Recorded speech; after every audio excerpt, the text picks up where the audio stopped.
निर्माण आईएएस के online platform पर एक बार फिर से आप सभी का स्वागत है। बेटा, जो भी एस्पिरेंट गवर्नमेंट एग्जाम की तैयारी कर रहा है और सभी का सपना होता है, सबसे पहला सपना यह है कि मेरी कोई ना कोई गवर्नमेंट जॉब हो जाए। गवर्नमेंट जॉब का सपना हर एक एस्पिरेंट देखता है। और आज मैं आपको ये बताऊं कि अगर आप 10वीं पास है तब भी आप गवर्नमेंट जॉब कर सकते हैं। तो एक बहुत आश्चर्य की बात लगती है कि 10वीं पास व्यक्ति कैसे गवर्नमेंट जॉब कर सकता है। लेकिन मध्य प्रदेश में 10वीं पास व्यक्ति के लिए एक गवर्नमेंट जॉब निकली है, जिसमें लगभग 1200 पद आएंगे। बेटा, एक बहुत बड़ी संख्या में पद हैं और मात्र हाई स्कूल पास यानी 10वीं पास जो है आपकी योग्यता मानी गई है उसमें। तो आइए उसके बारे में बात करता हूं। ये जो मैं आपको बताने वाला हूं, इस पोस्ट का नाम है मध्य प्रदेश में अस्पताल सहायक। जो अस्पताल में यानी हॉस्पिटल असिस्टेंट की जो है ये एक जॉब निकली है, जिसमें मात्र 10वीं पास योग्यता मांगी गई है ईएसबी के द्वारा। तो एक बहुत स्वर्णिम अवसर है, इसको आप दे सकते हैं। तो इसकी आगे की जानकारी मैं आपके साथ साझा कर रहा हूं।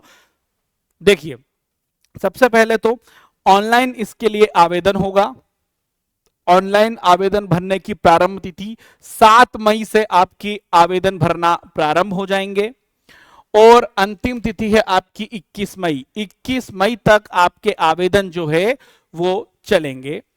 अगर त्रुटिवश आपके द्वारा आवेदन में कोई गलती हो जाती है तो आवेदन में संशोधन की तारीख है 7 तारीख से लेकर 26 तारीख तक, आप उसको मई तक संशोधित कर सकते हैं। बेटा, जब फॉर्म भर दिया, तैयारी के बाद आएगा आपकी परीक्षा का दिन, जब आपकी मेहनत का आकलन होगा। बेटा, तो वो होगा आपका 24 जून से। 24 जून बुधवार से आपकी परीक्षा प्रारंभ हो जाएगी और जितने एस्पिरेंट होंगे उस हिसाब से आपकी एग्जाम जो है चलती रहेगी। लेकिन एग्जाम डेट आ चुकी है बेटा, 24 जून से आपकी एग्जाम जो है वो शुरू हो जाएगी। अब देखिए, परीक्षा ऑनलाइन पद्धति के माध्यम से होगी, यह बात एक स्पष्ट रूप से कर लीजिए। 24 से प्रारंभ हो जाएगी। यह परीक्षा 2 पालियों में होगी बेटा, सुबह की पाली, दोपहर की पाली, मतलब मॉर्निंग शिफ्ट और आफ्टरनून शिफ्ट, 2 शिफ्ट में यह परीक्षा होगी। मॉर्निंग शिफ्ट जो होगी वो रिपोर्टिंग करने के बाद 9:50 से 10 तक आप निर्देश पढ़ेंगे और 10 से 12 तक 2 घंटे तक आपकी एग्जाम जो है होगी। और जो आफ्टरनून पाली होगी वो 2:50 से 3 तक निर्देश पढ़ने के बाद शाम को 3 बजे से 5 बजे तक आपकी एग्जाम होगी। तो ऑनलाइन आधार पर 24 जून से आपकी एग्जाम होगी अस्पताल सहायक के लिए। बेटा, आगे की मैं आपके साथ जानकारी साझा करता हूं कि इसमें कितने अहरकारी अंक माने गए हैं। मान के चलिए अगर आपका पेपर 100 अंकों का होता है, ठीक है, तो जो अभ्यर्थी जनरल कैटेगरी के हैं, मतलब अनारक्षित कैटेगरी में हैं, जो जनरल है, सामान्य है, उनके लिए 50% अंक जो हैं वो इसके लिए क्या माने गए हैं, एक तरीके से आपके पासिंग मार्क्स माने गए हैं। ये न्यूनतम अंक तो आपको प्राप्त करना ही है। तो 50 आपको अनरिजर्व्ड जनरल कैटेगरी के लिए प्राप्त करना है। अनरिजर्व्ड सीट के लिए जो जनरल हैं उनको प्राप्त करना है 50% मार्क्स। जो एससी हैं, एसटी हैं, ओबीसी हैं और जो दिव्यांगजन हैं उनको 40% मार्क्स प्राप्त करना है कुल संख्या में से, कुल प्राप्तांक, कुल पूर्णांक में से, जितनी संख्या है उसमें से। और जो ईडब्ल्यूएस हैं उनके लिए भी 40% है। ये हो गई कैटेगरी और ये हो गई ईडब्ल्यूएस के लिए भी। इसके लिए देखिए स्पष्ट रूप से लिखा गया है कि आर्थिक रूप से कमजोर उम्मीदवारों के लिए 10% की छूट प्रदान की गई है। तो उनके लिए भी आपको क्या करना है, 40% ही लेके आना है। लेकिन बेटा ये याद रखना, ये कट ऑफ नहीं है बेटा, ये आपके मिनिमम क्वालिफाइंग मार्क्स है कि इतने तो होने ही चाहिए। इसके ऊपर आपकी कट ऑफ लिस्ट बनेगी कि कितना कट ऑफ जो है इसके लिए जाएगा। तो ये आपको मिनिमम मार्क्स चाहिए, उसके ऊपर आपकी जो है कट ऑफ की लिस्ट बनेगी। देखिए, अब किस में आप जा रहे हैं, तो ये आप मध्य प्रदेश लोक स्वास्थ्य एवं चिकित्सा शिक्षा विभाग के अंतर्गत काम करेंगे। जो तृतीय श्रेणी सेवा भर्ती नियम है उसके अनुसार ये काम होगा। आपका डिपार्टमेंट रहेगा मध्य प्रदेश लोक स्वास्थ्य एवं चिकित्सा शिक्षा विभाग, जो स्वयं आपके उप मुख्यमंत्री राजेंद्र शुक्ला जी देखते हैं। अस्पताल सहायक पद का नाम है और 4th क्लास, चतुर्थ श्रेणी ये जॉब रहेगी। और परीक्षा का जो एक प्रश्न पत्र होगा जिसमें 100 प्रश्न होंगे। कितने प्रश्न होंगे? 100 प्रश्न होंगे। और इसमें क्या क्या रहेगा? इसमें सामान्य हिंदी मतलब जनरल हिंदी रहेगी, अंग्रेजी रहेगी, गणित रहेगी, विज्ञान रहेगी और सामाजिक विज्ञान रहेगी। इस आधार पर मतलब ये वो है बेटा, ये 1 2 3 4 5 मतलब संस्कृत को अगर मैं छोड़ दूं तो ये जो आप 10th में सारे सब्जेक्ट जो पढ़ते हैं ये सारे सब्जेक्ट आपकी एग्जाम में रहेंगे। इस चीज को आप लोग गांठ बांधकर याद कर लीजिएगा। आगे मैं थोड़ा सा बढ़ता हूं बेटा कि क्या सेवा शर्तें और अनुभव रहेंगी। आप अपना आवेदन जो है मतलब आपका जो फॉर्म भरना है वो फॉर्म आप अंतिम तिथि के पहले भर सकते हैं। इसके लिए क्या योग्यता है मैंने बताया, कम से कम हाई स्कूल यानी 10वीं कक्षा उत्तीर्ण होना अनिवार्य है। 10th अगर आप उत्तीर्ण हैं तो आप जो है इस फॉर्म को भर सकते हैं और सरकारी नौकरी प्राप्त करने का अवसर आपको मिलेगा। आगे हम जाते हैं आयु सीमा। सबसे बड़ी बात आके यहीं अटकती है क्योंकि अब 10th तो बहुत से एस्पिरेंट, लगभग सारे एस्पिरेंट जो तैयारी कर रहे हैं वो 10th पास कर ही चुके हैं। ग्रेजुएशन के बाद ऑलमोस्ट तैयारी चालू करते हैं आप लोग। तो यहां पर अब आयु सीमा आ गई बेटा कि क्या आयु सीमा है। तो देखिए सीधी भर्ती के लिए न्यूनतम आयु सीमा 18 वर्ष और अधिकतम 40 वर्ष है। मतलब आप कम से कम 18 वर्ष होने चाहिए फॉर्म भरने की डेट के बाद, डेट के समय, और अधिकतम 40 वर्ष से कम होने चाहिए आप। लेकिन एससी के लिए, एसटी के लिए, ओबीसी के लिए और मध्य प्रदेश के अन्य विभाग, निगम, मंडल, आयोग और अन्य निकायों में होमगार्ड के रूप में जो व्यक्ति काम कर रहे हैं वो, और जितनी भी कैटेगरी की महिला अभ्यर्थी हैं चाहे वो अनरिजर्व्ड ही क्यों ना हो, उनके लिए 5 वर्ष की छूट करके 45 वर्ष की आयु दी गई है।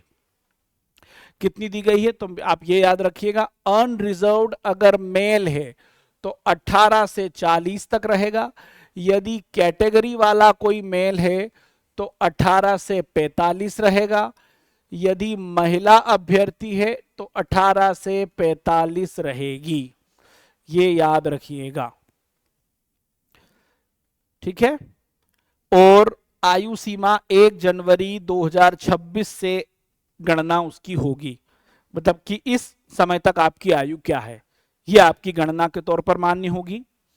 उसके बाद आपका है कि मध्य प्रदेश के स्थायी निवासियों के लिए आवेदन मतलब जो आयु सीमा काउंट की जाएगी वो वही 1 जनवरी 2026 से ही की जाएगी स्थायी निवासी के लिए भी।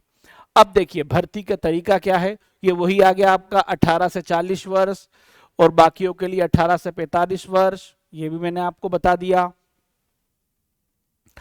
अब देखिए कि इसमें कुल कितने पद हैं बेटा, तो कुल 1200 पद हैं। देखिए अनरिजर्व्ड में, ओपन में जो है वो 63 हैं मेल के लिए, 34 महिलाओं के लिए है। ईडब्ल्यूएस में 23 मेल, 13 महिला, एससी में 38 मेल, 20 महिला, अनुसूचित जनजाति एसटी में 47 मेल, 25 महिलाएं, ओबीसी में 63 मेल, 34 महिलाएं, यानी कुल मिलाकर पुरुषों के लिए 234 और महिलाओं के लिए 126 पद ये हो गए। जो भूतपूर्व सैनिक हैं उनके लिए कुल मिलाकर पुरुषों के लिए 156, महिलाओं के लिए 84 हैं। और जो संविदा कर्मी हैं जो अभी तक काम कर रहे हैं अस्पताल में, डेली बेसिस पर काम कर रहे हैं या एडहॉक बेसिस पर काम कर रहे हैं, उनके लिए अलग पद निकाले गए बेटा। पुरुषों के लिए 389, महिलाओं के लिए 211, तो टोटल कुल मिलाकर 1200 पद है। इन 1200 पदों के लिए आपकी एग्जाम जो है वो होगी। अब देखिए दिव्यांगजन की कुल 72 रिक्तियां हैं, तो मतलब ये भी याद रखिएगा कि जो दिव्यांग है उनके लिए 72 पोस्ट इसमें दी गई हैं। 1200 में से 72 पोस्ट इसके अंतर्गत दिव्यांगों के लिए दी गई हैं। तो दिव्यांगजनों की कुल 72 रिक्तियों में से अब ये अलग अलग दिव्यांगों की कैटेगरी दी है कि किसके लिए कितनी कितनी आरक्षित है। सभी के लिए लगभग 18 जो हैं वो आरक्षित की गई हैं। जो जिस श्रेणी का दिव्यांग है उसी श्रेणी में मान्य होगा, ठीक है। अन्य श्रेणी के दिव्यांग की सीट वो नहीं ले सकता, इस बात को विशेष तौर पर याद रखिएगा। देखिए अब यहां पर जो है मल्टीपल चॉइस के प्रश्न होंगे, यानी ऑनलाइन कंप्यूटर बेस्ड एग्जाम होगी। आपने देखा था उसमें 4 ऑप्शन वाली एग्जाम होती है, एक ऑप्शन आपको चुनना है। 100 प्रश्न है बेटा आपके। तो जब भी आप कोई सही उत्तर देंगे उसका आपको 1 अंक दिया जाएगा। जब भी आप कोई सही उत्तर देंगे तो उसका आपको 1 अंक दिया जाएगा, और जब भी आप कोई गलत उत्तर देंगे तो 0.25 जो है वो कट भी हो जाएगा। 1/4 ऑलमोस्ट आ गया, ये क्या हो जाएगा, कट भी हो जाएगा। ये बात याद रखिएगा, कट भी हो जाएगा। ये परीक्षा में जितना भी आपका स्कोर होगा उस आधार पर आपको आपकी जॉब मिलने की संभावना होगी। अगर आप कट ऑफ अच्छे से क्लियर करते हैं जॉब मिल जाएगी, और जब भी आप कंप्यूटर में सबमिट करेंगे वहीं पर आपको आपका स्कोर दिख जाएगा। परीक्षा हेतु कौन कौन से शहर है बेटा, भोपाल में होगी, इंदौर में होगी, जबलपुर में होगी, खंडवा में होगी, नीमच में होगी, रतलाम में होगी, रीवा में होगी, सागर में होगी, सतना में होगी, सीधी में होगी और उज्जैन में होगी। इन 11 जगह आपकी एग्जाम होगी। आप अपनी सुविधा के अनुसार फॉर्म भरते समय सेंटर का जो है मांग सकते हैं, आपका अलोटेशन। अब देखिए कि पाठ्यक्रम सबसे मेन आता है कि हमने बात तो कर ली कि ये हिंदी आएगी, इंग्लिश आएगी, मैथ्स आएगी, साइंस आएगी, सोशल साइंस आएगी, लेकिन इसके अंतर्गत क्या आएगा। अब देखिए हिंदी में सबसे पहले काव्य खंड आएंगे, सूरदास के पद, जैसे सूरदास की पदावली, ठीक है, सवितावली, ये चीजें। तुलसीदास की भक्तिवली, पदावली। राम लक्ष्मण परशुराम का संवाद जो बताया है, जब राम ने धनुष तोड़ा था तो परशुराम जी आ गए थे, राम लक्ष्मण संवाद जो होता है परशुराम के साथ वो। देव जयशंकर प्रसाद की कामायनी की बात कर लेंगे, सूर्यकांत त्रिपाठी नीलारा नागार्जुन जी के बारे में। काव्य खंड में स्वयं प्रकाश नेताजी का चश्मा, राम वृक्ष बेनीपुरी, यशपाल मन्नू भंडारी। अब देखिए कितना स्पेसिफिक आपने दिया कि इनकी इस वाली कृति को ही हम पूछेंगे, तो आप लोगों के लिए कितना आसान हो गया कि उन्होंने कृति भी स्पष्ट कर दी। अगर मैं सिर्फ दे देता था तुलसीदास तो कितना बड़ा हो जाता आपके लिए, लेकिन उन्होंने स्पष्ट कर दिया कि उससे संबंधित वो क्या पूछने वाले हैं बेटा। व्याकरण में है रस, अलंकार, संधि, समास, लोकोक्ति, मुहावरे, छंद में दोहा और चौपाई, उल्लाला सोरठा नहीं पूछ रहे हम, कवि लेखक का परिचय। रचनात्मक लेखन में पत्र लेखन, निबंध, अपठित गद्यांश आदि।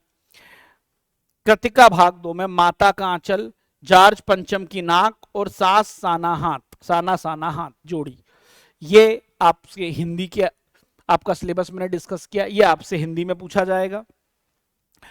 मैथमेटिक्स गणित की बात करें हम तो वास्तविक संख्याएं, एक्चुअल नंबर्स, बहुपद, 2 चर वाले रेखिक समीकरण, द्विघात समीकरण, समानांतर श्रेणियां, त्रिभुज, निर्देशांक ज्यामिति, त्रिकोणमिति, वृत्त, पृष्ठीय क्षेत्रफल और आयतन, और सांख्यिकी और प्रायिकता, ये बात की जाएगी।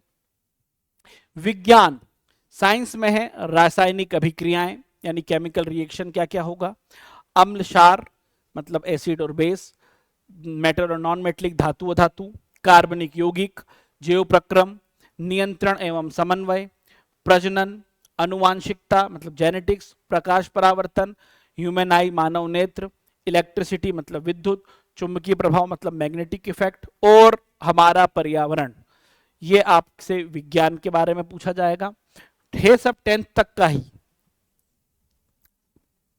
सामाजिक विज्ञान में अगर हम इतिहास में बात करें तो यूरोप में राष्ट्रवाद का कैसे उदय हुआ, फिर क्या किया उन्होंने, उसमें फ्रांस की क्रांति आ सकती है, गौरवपूर्ण क्रांति आ सकती है। भारत में राष्ट्रवाद का उदय। भूगोल में संसाधन रिसोर्सेस हमारे, वन एवं वन्य जीव, जल संसाधन, कृषि, खनिज और विनिर्माण उद्योग आएंगे। उसके बाद राजनीति में सत्ता की साझेदारी, संघवाद, जाति धर्म और लोकतंत्र पूछा जाएगा। अर्थशास्त्र में विकास, भारतीय अर्थव्यवस्था, मुद्रा और साख और वैश्वीकरण आएगा। इंग्लिश की बात करें तो फर्स्ट फ्लाइट यानी pros and poetry, footprints without feet, grammar में टेंस, मॉडल्स एंड डिटरमाइनर्स आएंगे। राइटिंग में लेटर्स और ऐसे आएंगे। तो इसके सिलेबस के आधार पर आपकी एग्जाम होगी। इन सब को मिलाकर आपके 100 प्रश्न बनेंगे जो आपको ऑनलाइन एमसीक्यू के रूप में परीक्षा में हल करना है बेटा। इन चीजों को विशेष रूप से आप लोग देख लीजिएगा, यहां से आपके लिए सारी चीजें होंगी। अब हमने बात कर ली कि ये सिलेबस तो बहुत थोड़ा सा वास्ट भी लग गया हमको, लेकिन बेटा कोई वास्ट नहीं है, निर्माण आईएएस आपके साथ है। अब क्या कराएंगे हम, ये आप देखिए। निर्माण आईएएस आपकी तैयारी में किस प्रकार सहयोग करेगा? पहला, कक्षा के माध्यम से हमारी ऑनलाइन क्लासेस चलेंगी। जी हां, ऑनलाइन क्लासेस निर्माण आईएएस की चलेगी। ऑनलाइन क्लासेस निर्माण आईएएस की जो है वो चलेगी। बिल्कुल याद रखना कि ये ऑनलाइन क्लासेस ही चलेंगी, ऑफलाइन नहीं है। ये ऑनलाइन जो आपकी क्लासेस है वो पूरी चलेंगी। ऑनलाइन क्लासेस के बाद आगे की जो बात आती है बेटा कि पुस्तक और नोट के माध्यम से, तो ये जितने भी मैंने आपको सिलेबस बताया इन सब की ई बुक्स आपको अवेलेबल होगी। जो भी हमारा कोर्स लेगा उसको और बाहर जिसको भी खरीदना हो, ई बुक्स के रूप में ये उपलब्ध होंगी। ई बुक्स यानी कि ये प्रॉपर ऑफलाइन पेपर मोड में आपके लिए नहीं आएगी। आप लोग अमेजन में आजकल देखते हैं ना किंडल एडिशन जो आता है, बस ये ई बुक है बेटा। आप अपने मोबाइल में, टैबलेट में, लैपटॉप में आराम से इसको पढ़ सकते हैं। ई बुक्स भी आपको निर्माण आईएएस अवेलेबल करवाएगा और साथ में टेस्ट सीरीज भी मिलेगी ताकि आप अपनी तैयारी का सही तरीके से आकलन भी कर सकें। ये सारी चीजें निर्माण आईएएस आपको प्रोवाइड करवाएगा। ऑनलाइन क्लास प्रोवाइड करवाएगा, पूरा कोर्स करवाया जाएगा आपका, एक एक आपके सिलेबस के एक एक पॉइंट को कवर करवाया जाएगा सरल सहज भाषा में। उसी भाषा सहज सरल में आपको इनके साथ साथ ई बुक्स यानी नोट्स भी दिए जाएंगे जिससे आप अपनी तैयारी का जारी रख सकें, और आकलन के लिए आपको टेस्ट सीरीज भी मिलेगी। और ये सारी चीजें आपको जो मिलेगी बेटा, ये मिलेगी निर्माण प्लस ऐप पर। ये मिलेगी आपको, एक ऐप डाउनलोड करना है, निर्माण प्लस एक 24 MB का ऐप है बेटा, उसको आपको डाउनलोड करना है। ठीक है, निर्माण प्लस ऐप जो है ये आपको डाउनलोड करना है। इस पर आपको सारी जानकारी मिल जाएगी इस अस्पताल सहायक के कोर्स की। ठीक है, online classes, e books, test series के माध्यम से ये सारी कक्षाएं जो हैं आपको मिलेंगी। और इसका जो शुल्क रहेगा बेटा वो नाम मात्र का शुल्क 999 रुपीज शुल्क रखा गया है। ये इसका नाम मात्र का जो शुल्क रखा जा रहा है वो 999 रखा जा रहा है। ठीक है, उसी में आपको बुक्स भी मिल जाएंगी ई बुक्स के माध्यम से, ये भी देख लेना। ठीक है, उसी में आपको क्या मिल जाएगी, बुक्स भी मिल जाएंगी। बुक्स भी मिल जाने के बाद जो है वो क्या होगा, आप ई बुक्स के रूप में उसको पढ़ सकेंगे, लेकिन ये ई बुक्स हैं याद रखिएगा, और टेस्ट सीरीज भी आपको मिलेगी ऑनलाइन। तो ये सारी चीजें आपको 999 में मिल जाएंगी। क्या मिल जाएंगी, 999 में सारी चीजें आपको मिलेंगी, और मिलेगी निर्माण प्लस ऐप पर। उस निर्माण प्लस ऐप पर आपको सारी जानकारी इसके अंतर्गत मिल जाएगी। इसके अलावा भी यदि आपको कोई भी जानकारी चाहिए होती है तो आप हमारे ऑफिस नंबर पर कॉल कर सकते हैं, आपको सारी जानकारी मिल जाएगी। ऑफिस का हमारा नंबर है 8817869810। ये ऑफिस का नंबर है, इस पे आपको सारी जानकारी मिल जाएगी। ठीक है, ये आपके ऑफिस का नंबर हो गया हमारे, इस पर आपको सारी जानकारी मिलेगी, जो भी जानकारी आप चाहते हैं इस कोर्स से रिलेटेड वो सारी जानकारी मिल जाएगी। तो बेटा नाम मात्र के शुल्क पे निर्माण आईएएस जो है इस कोर्स को शुरू करने वाला है। बहुत जल्दी ये कोर्स आपके समक्ष होगा, ऐप पर आप इसको परचेस कर सकते हैं बेटा। और ई बुक्स जो है वो उसी गुणवत्तापूर्ण बुक मिलेंगी बेटा जो निर्माण आईएएस हमेशा से हर कोर्स के लिए बनाता आया है। सेम आपको मटेरियल मिलेगा गुणवत्ता के साथ, सेम गुणवत्ता के साथ आपको क्लास मिलेगी और उच्च गुणवत्तापूर्ण टेस्ट सीरीज मिलेगी। इन तीनों का जब समायोजन होगा ना बेटा, तब सक्सेस जो है वो शॉर्ट आपकी होगी। याद रखिएगा बेटा, कड़ी मेहनत और प्लस आपकी प्रॉपर जो प्रैक्टिस होगी बेटा, ये आपकी सक्सेस का की मंत्र होगा। तो बेटा देर नहीं करनी है, ऑफिस के नंबर पर कॉल करके सारी जानकारी आप ले सकते हैं। जल्दी कोर्स आपके सामने होगा। धन्यवाद।